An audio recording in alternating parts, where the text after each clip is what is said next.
Саламатсыздар, урматтуу телекөрүүчүлөр. Бүгүнкү биздин эмгек жолу программабыздын чыгарылышында өзгөчө кырдаалдар министрлигинин Бишкек шаары боюнча башкармалыгында болмокчу.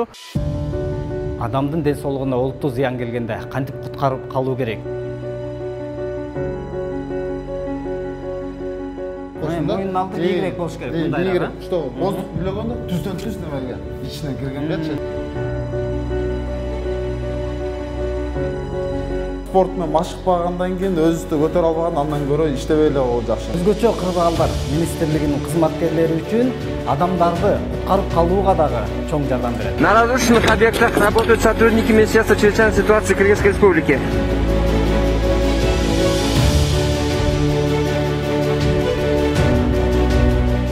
Тирүү куткарып алганда сезимдериңиз башкача болсо керек, Аябай сүйүндүк. Кайра иштегиси келди. Балким дагы аман чыгарабыз депчи. Өзгөчө кырдаалдар министрлигинин Бишкек шаарындагы бөлүмүндө иш алгач эртең менен техникаларды бири-биринен өткөрүп алуу менен жана текшерүү менен өтөт. Андан соң сөзсүз түрдө адамды эң биринчи куткаруу боюнча сабак өтүшөт. Мына азыр бул жакта сабак башталып сабак өтүп аткан учуру ушу сиздер менен чогуу кирип адамдын ден соолугуна олуттуу зыян келгенде кантип куткарып калуу керек, ошол боюнча сабак өтүп атышат. Сиздер менен чогуу күбө бололу. Ошондо келгендерди карайсыңар. Өзүңүздөр көргөндөй, мына бул жакта сабак башталып калыптыр. Сабак аяктагандан кийин карманыбыз менен маекти улантабыз.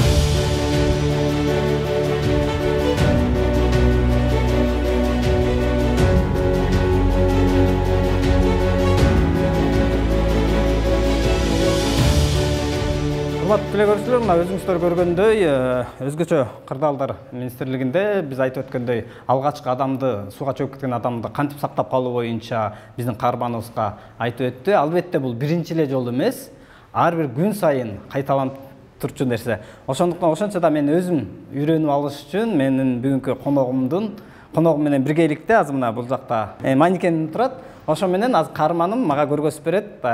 Сиздер менен биз дагы ошундай сууга чөгүп калганда куткаруучулар келгичекте кандай жардам көрсөтүш керек, чогуу үйрөнүп алалы. Так. Кандай кылабыз? Эң биринчи суудан чыгардык. Биринчи түз жерге жаткырабыз.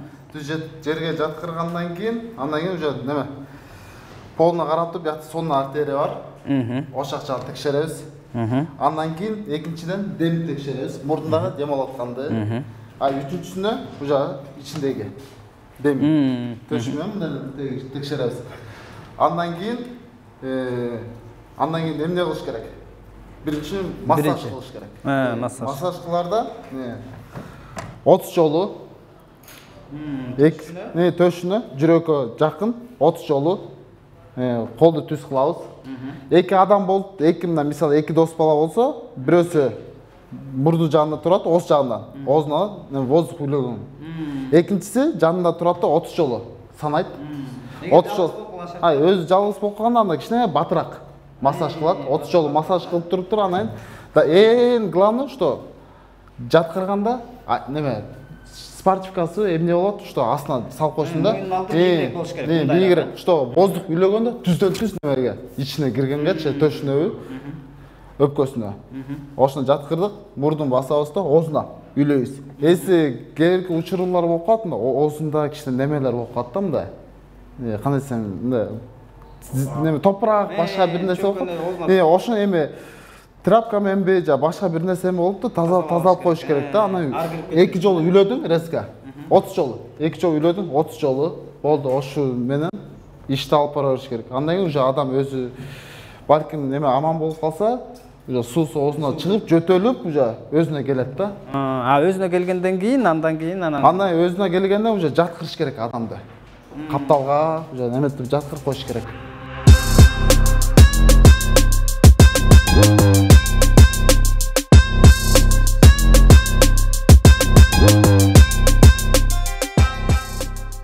Бул кызмат сизди немен тартып турат? Башка жака эле кетип иштесемби деген ой болгон эмес беле? Жок. Эми бала кезде мындай негизи жана бала кезде эмне менен кызыктым, что МЧС дегенде мани көп берүүчү эмесмин башында. бирок андан кийин нетип баштадым, что жаңылыктарда чыгып атты, адамдар кантип МЧСтин кызматкерлери келип, адам куткаруучулар келип, адамдарды куткарып аткан, өзүнүн жанын аябай элдерди куткарып, элдерге жардам берип, суусу десе суусуна, мустагына десе мустагына кирип, ысыгына десе ысыгына да кирип эметкен, ошондон аябай жаным татты. Аны өзүмө сөз бердим, что армияга барып туруп служба кылам, МЧСке кирип, куткаруучу болуп иштеп, ошо адам Кыргызстан элине жардам берем депчи. Эми буюрса, эми уже 6 жылдан бери жардам берип келдим, эми ден соолук берсе дагы эле жардам берем, адам арасына куткарып.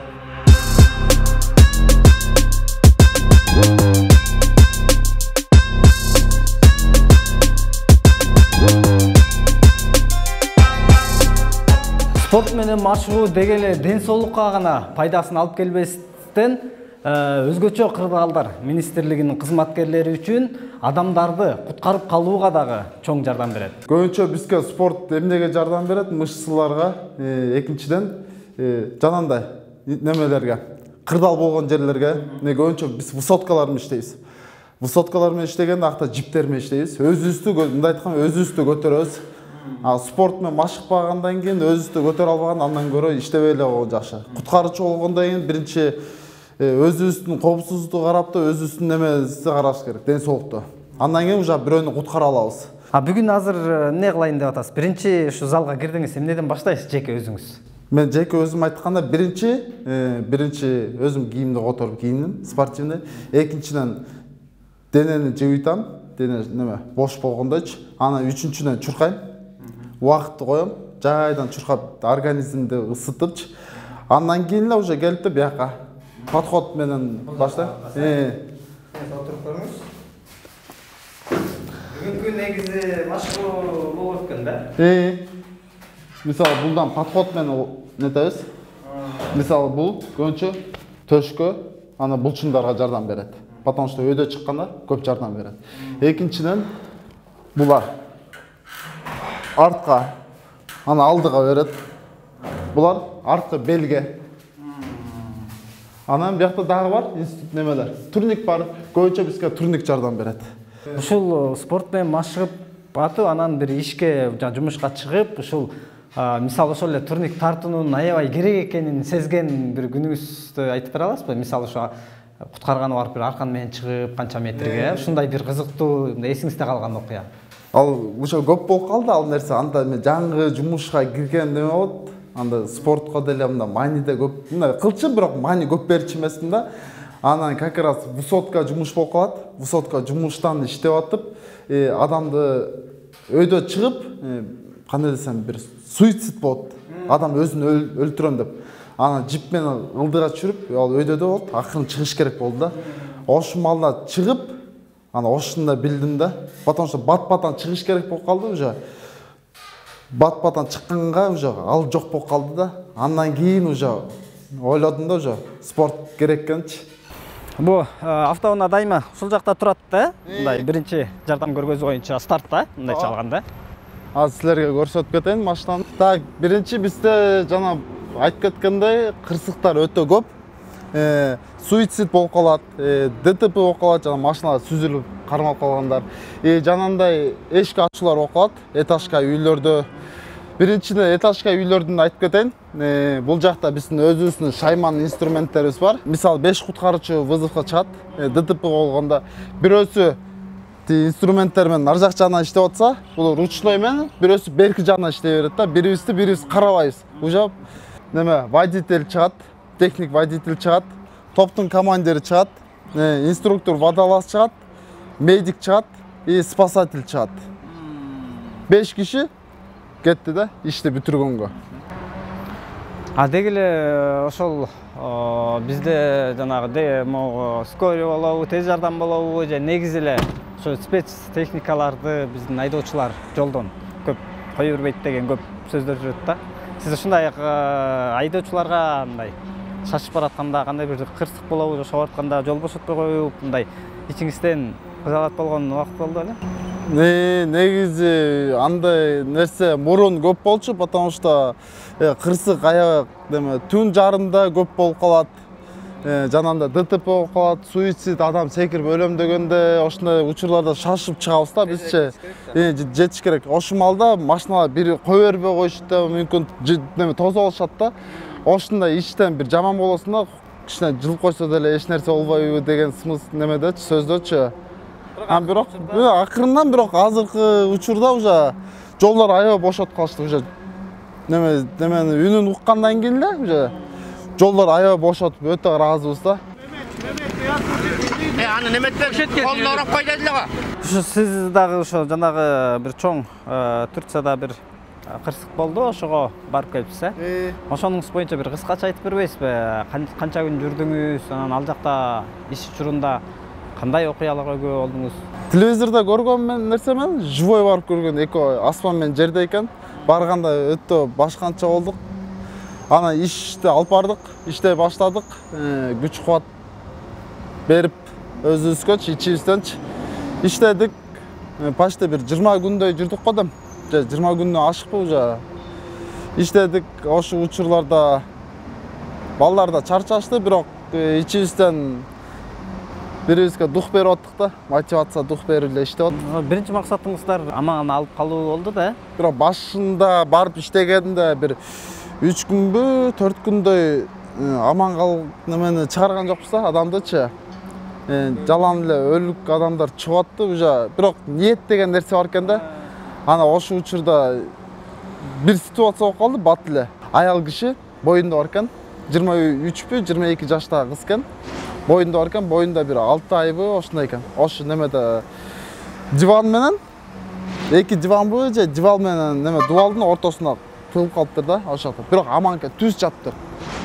Канча кабат немедин алдында калган ошондо болжол сиздин? 9 кабаттын бир 6 же 5 ошондой кабаттын ортосунда да. Ошону кутарып чыктыңыздар? Аны куткарып чыктык, бирок иш бир көп убакытты алган жок. Бирок ичибизден тиленип аттык да, эч нерсе болуп кетпесин депчи. Аны иштедик, ал кызды аман чыгардык. Медицина кызматкерлерине өткөрүп бердик, анан ишти жүрдүк. Андан кийин бир 2-3 күндөн кийин дагы ситуация болду. Ошоктун элдери чакырып калышты. Чакыргандан кийин неме 9 кабат үй экен. Ошон 9 кабат үйдүн бир 6-7 этажында ошоктон неме 3 үй, бир үй бүлө экен. Апасы, анын 2 баласы экен.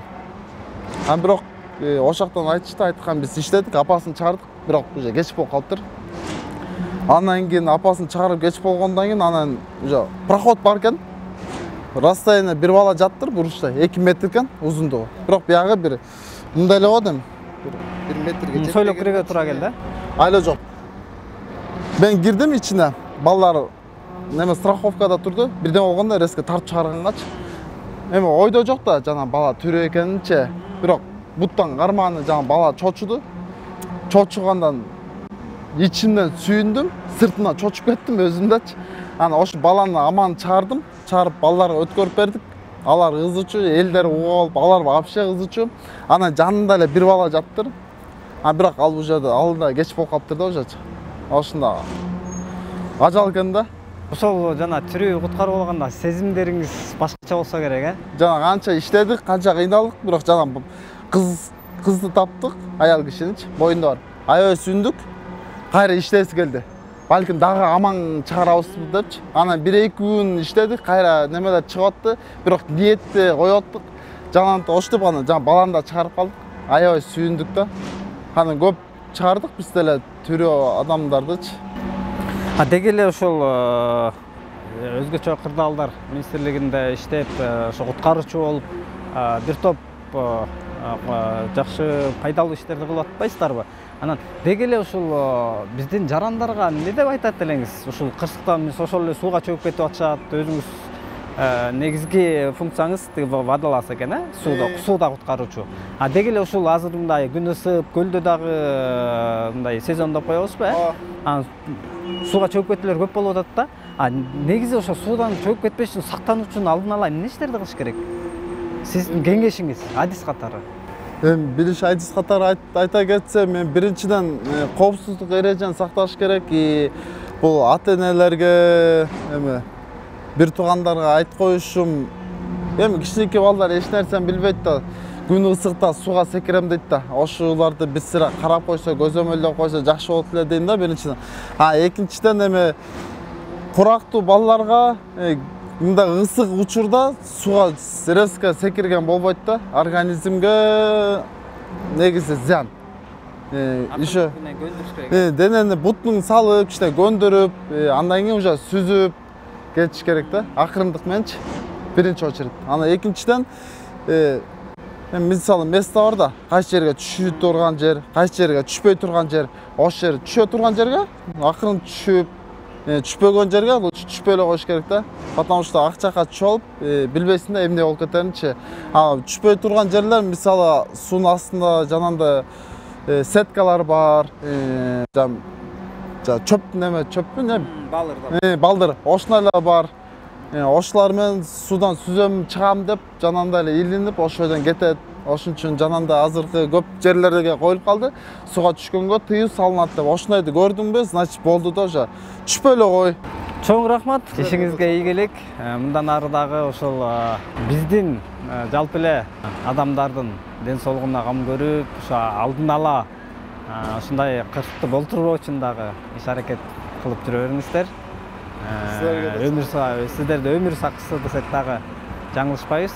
Ишиңизге ийгилик. Силерге да чоң рахмат. Ушундай келип куткарычылардан маалыматтар алып жеткирип аткандарга. Урматтуу телекөрүүчүлөр, ошон менен биздин эмгек жолу программабыз соңуна келип жетти. Кийинки эфирлерден жолукканча сак саламатта туруңуздар.